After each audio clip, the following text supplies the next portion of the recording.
Kita hidup di era di mana satu klik bisa nyelesain masalah, tapi nggak semua orang tahu cara manfaatin teknologi itu secara maksimal. Dan disitulah menurut saya peran kita sebagai mahasiswa menjadi penting. Halo semuanya, perkenalkan nama saya Muhammad Rizky Syaban, bisa dipanggil Ikiban. Saya berasal dari Universitas Indonesia, Fakultas Ilmu Administrasi, Program Studi Ilmu Administrasi Negara. Dan saat ini saya sedang menempuh kuliah pada semester 4. Melalui video ini saya akan menjawab beberapa pertanyaan terkait motivasi dan ide saya sebagai calon GSA. Oke, pertanyaan yang pertama adalah apa yang paling saya sukai dari inovasi teknologi atau budaya perusahaan Google serta mengapa peran ini relevan bagi saya? Hal yang paling saya sukai dari Google adalah kemampuannya membuat teknologi terasa aksesibel dan relevan dengan kehidupan sehari-hari. Misalnya, dalam kuliah seperti Google Drive yang memudahkan kolaborasi tanpa batas ruang, Google Docs yang memungkinkan kita kerja bareng secara real time, ataupun Google Maps yang bahkan bisa membantu kita mengambil keputusan secara cepat dalam kehidupan sehari-hari. Nah, kenapa jadi GSA adalah cara terbaik buat nyalurin antusiasme ini? Karena saya percaya masih banyak teman-teman yang belum ngerasain magic toolsnya ini. Saya pengen menjadi jembatan yang membantu teman-teman nemuin tools yang tepat buat masalah mereka. Pertanyaan selanjutnya adalah bagaimana saya merancang acara Touch and Chill yang menarik dan interaktif. Saya ingin membuat konsep yang saya sebut sebagai escape room. Jadi peserta akan masuk ke dalam sebuah simulasi permainan berbasis tantangan. Jadi mereka seolah-olah terjebak dalam sebuah skenario apa saja, misalnya harus menyelesaikan sebuah proyek penting dalam waktu yang terbatas.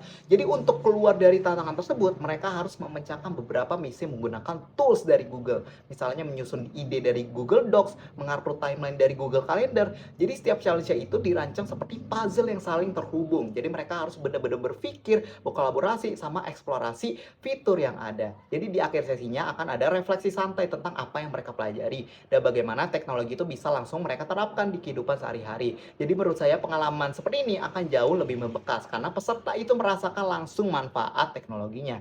Terus pertanyaan ketiga adalah ketika saya harus berpikir out of the box dalam menyelesaikan suatu masalah. Jadi salah satu pengalaman cukup menantang buat saya adalah saat menjadi mentor di ospek fakultas dan jurusan. Waktu itu saya melihat kelompok saya cukup pasif, diskusi terasa satu arah dan respon yang sangat minim. Saya sempat berpikir kalau saya terus menggunakan pendekatan yang sama seperti menunjuk langsung atau menunggu mereka berbicara, situasinya tidak akan berubah. Di situ saya mencoba melihat masalahnya dari sudut pandang yang berbeda. Saya merasa ini lebih kerasa aman untuk berbicara. Akhirnya saya mengubah pendekatan, saya mulai dengan ice breaking yang lebih personal dan ringan, lalu mengubah format diskusi menjadi pair discussion, supaya mereka itu mulai dari percakapan kecil terlebih dahulu. Setelah itu saya secara bertahap membawa mereka kembali ke forum yang besar. Jadi hasilnya itu cukup terasa, diskusi jadi lebih hidup, dan beberapa peserta yang sebelumnya diam mulai aktif menyampaikan pendapatnya. Dari pengalaman itu saya belajar bahwa solusi yang efektif seringkali datang dari cara kita mendefinisikan ulang masalahnya. Pertanyaan yang terakhir adalah tentang momen kebanggaan dan dampak yang diinginkan yang saya ciptakan. Jadi momen yang saya membuat bangga dalam 3 bulan pertama adalah ketika komunitas yang saya bangun